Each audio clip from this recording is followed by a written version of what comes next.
in the immediate aftermath of the storm, I was driving around and just checking on people in the congregation who I knew lived close to the water.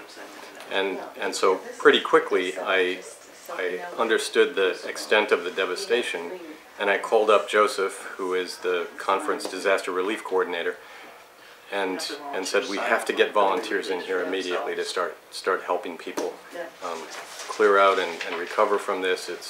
The devastation is just terrible. There are going to be thousands of people who are in need here. And by the next day he had called me back and asked if we would set up a disaster relief center here at the church. And so I, without hesitating, said yes. And without talking to anybody, including the trustees, said yes.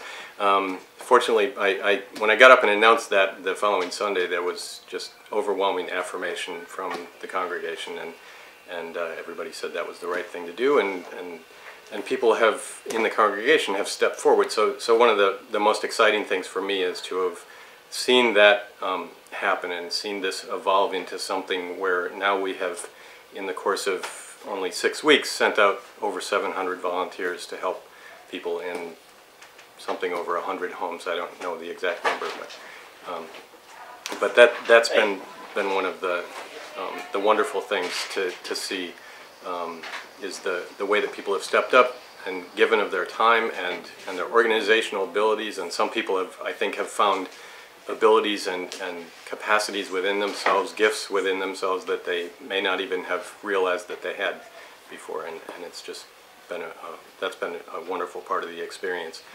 Of course, the difficult part of the experience is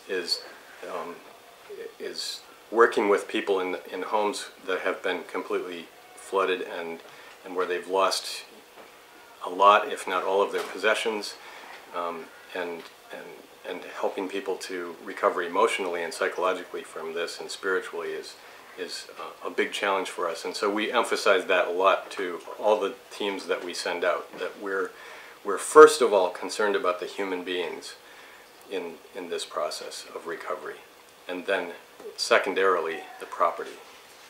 It's the people first, and what we're going out to do is to try to be the hope for people who often have lost hope, or who are in despair, or just don't know where to start.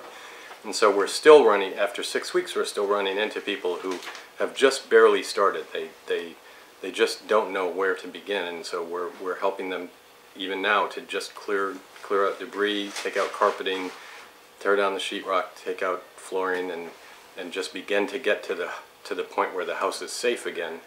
And then we'll move into the next stage of helping people to rebuild.